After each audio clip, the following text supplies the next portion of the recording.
bismillaahi raxmaani raxiim. waxaan halkan marka ugu horeeya ka salaamayaa dadka soomaaliyeed meel kasta ay joogaan. assalaamu calaykum waraxmatullaahi wabarakaatu.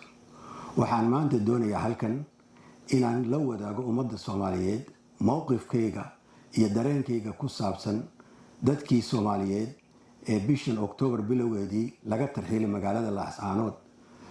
dadka sidii loo tarxiilay si foolxun bay ahayd oo dadka soomaaliyeed meel kasta ay joogaan aada iyo aada uga dhiidhiyeen.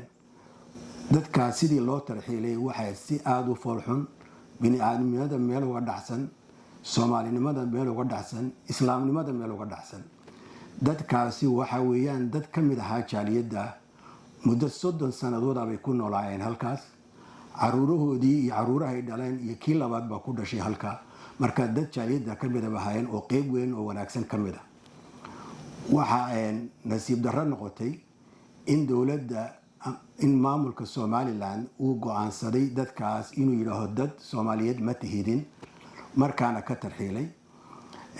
isimadii, cuqaashii iyo culamadiinkii gobolka sool ee magaalada laascaanood joogay, sida dadka soomaaliyeed warbaahintu dhan ku arkeen meel kasta, waxa ay yidhaaheen iyaku inayna wax luga ama shaqo ku lahayn arintaas maaragtay laga tarxiilay dadka, mas-uuliyadeeduna ay saaran tahay maamulka somalilan.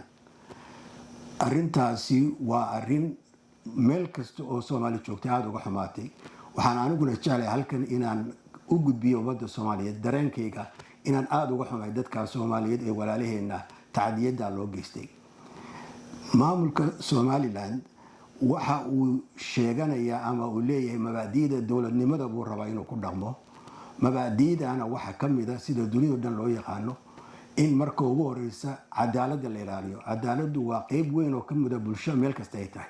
cadaalad darradu waa waxa aada iyo aada diinta islaamka loogu adkeeyey in layska ilaaliyo. cadaalad daraa halkaa ka dhacday. waxaa kale oo dunidao dhan ku shaqeeyaan sharcigaa sareeya. dadku waxay ku dhaqmaan dastuurka weyaan waxa dadka kale haga bulsho kasta. arrimahaasoo dhan waa arrimaha dowliga oo aasaaska lagu yaqaano. waxaa kaloo ka mid a arrimaha dowliga iyo dowladnimada in dad dembi haddii loo qaadayo ama lagu soo oogayo in qofkii dembigaa galay oo maaragtay eedeysanaha in la keeno caddayn iyo qofkii dembigaa loo haystay. dunidoo dhan mamnuuc bay ka tahay wadareed in dad dhan oo la yidhaaho dembi baa loo qaadaya oo lagu ciqaabo. taasina waa wixii halkaa ka dhacay. marka arrimahaasoo dhan markaad ku eegtid waxay caddeynaysaa in runtii halkaas wixii dowlad ahayd oo dhan iyo maamul oo dhan ahaaba uu maaragtay runtii lagu xadgudbiyo oo la jabiyey. waxaan halkan doonayaa inaan ka bogaadiyo dadka soomaaliyeed ee reer puntland, khaasatan gobolada nugaal iyo mudug, gaar ahaan magaalada gaalkacyo.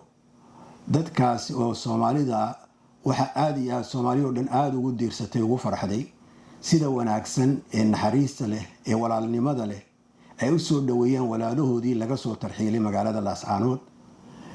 taasina waxa ay runtii aada ku caddeynaysaa in weli soomaaliya ay joogaan dad soomaalinimadu qiimo weyn ugu fadhido oo islamarkaana raacaya sida diinteena islaamku ina faraso.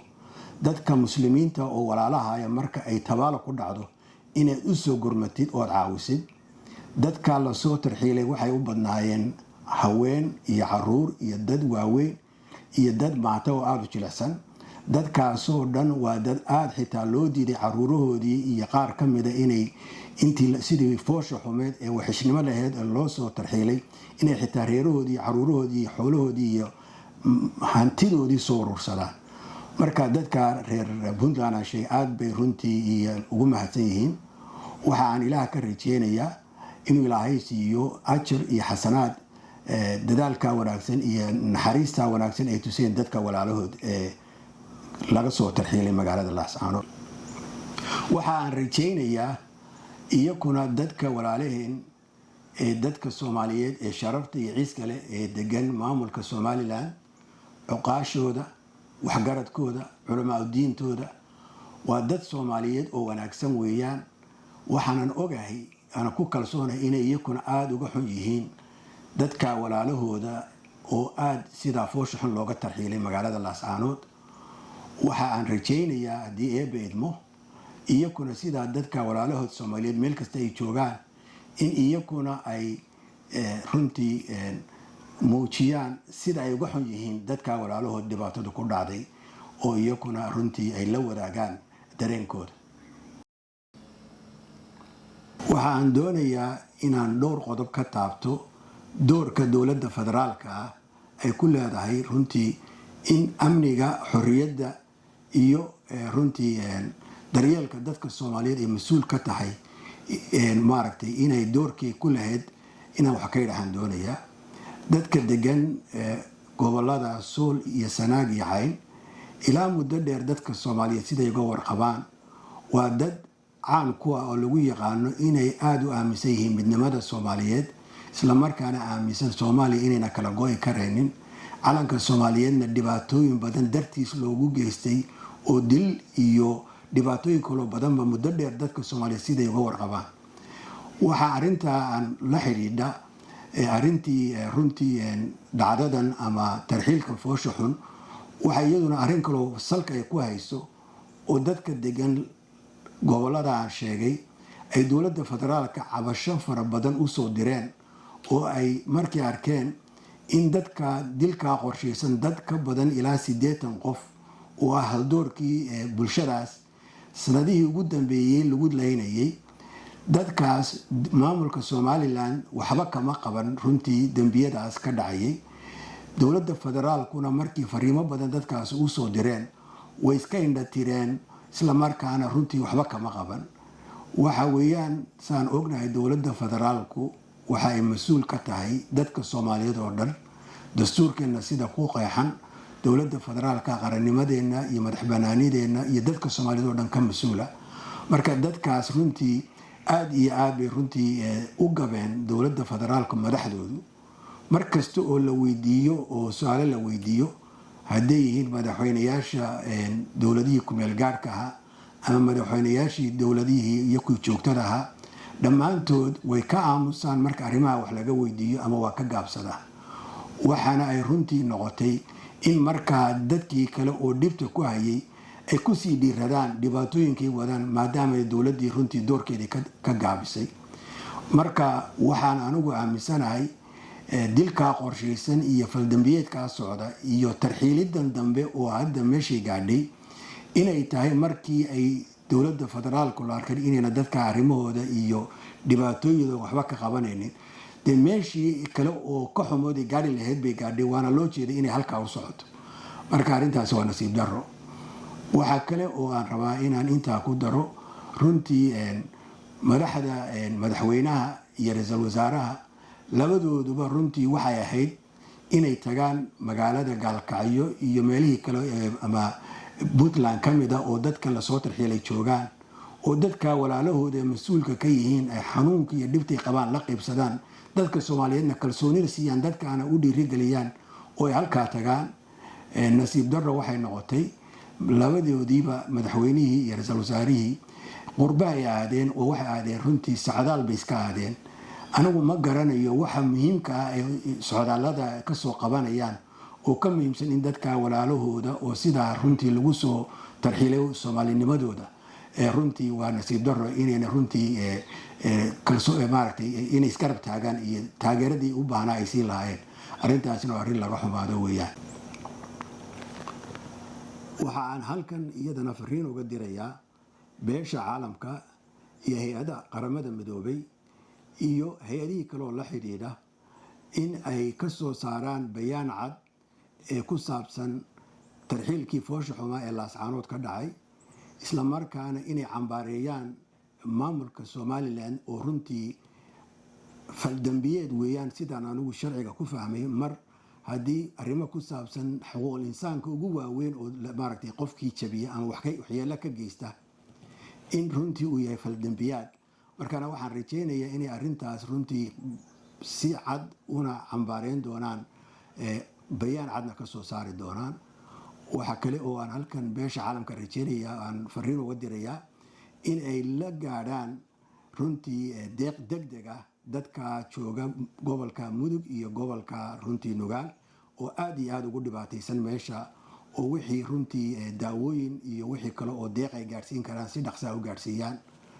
arrintaasina waa arrin runtii aada loogu baahaya. ugu dambeyntii waxa aan doonayaa inaan dadka Soomaaliyeed xasuusiyo waddankeena xornimadiisa iyo dhulkeena si aan u ilaashan lahayn Soomaali oo dhan oo midaysan baa u soo dagaalantay halgan dheer oo qarniyaal socdana u soo galay. marka runtii aad iyo aad bay nasiib darro u tahay maanta in dad Soomaaliyeed oo dhulkoodii jooga maanta la yidhaaho Soomaali ma tihidin. waa arrin aada looga runtii xumaado. Soomaali oo dhanna meel kasta ay joogo aan ku kalsoonahay inay arrintaa uga dhiidhiyaan.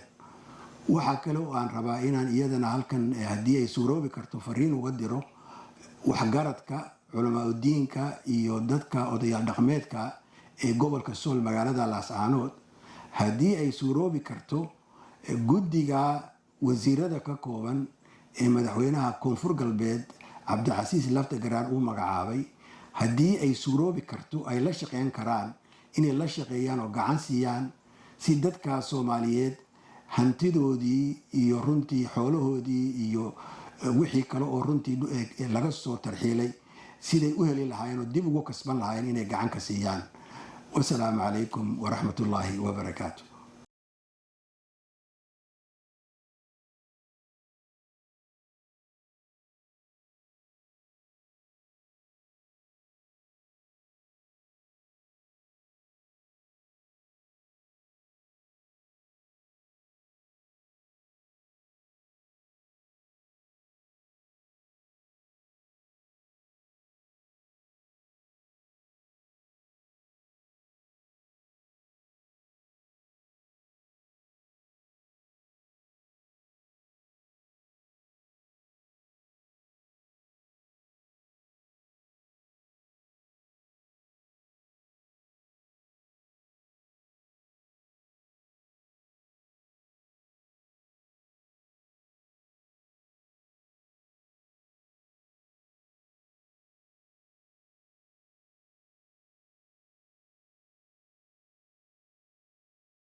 الحمد لله ما توحن هذا سكله إلهي جينا كناي قال ميلودو قال كعيو سومالي لان دad keeni way dhibaateeyeen hooyooyinkii bay dhibaateeyeen caruurtii bay dhibaateeyeen waxbarashadii way khalkhal ka geliyeen sidaanu kamaan filayn Soomaaliland xidid baanu ka dhiganay qaabaanu ka dhiganay dad baanu ka dhiganay heshiis baan laahay maanan filayn inaan saaq niyeelayaan alxamdulillah maanta waxaan ku faraxsanahay in dalkayga hooyo ciideed hooyo in la isii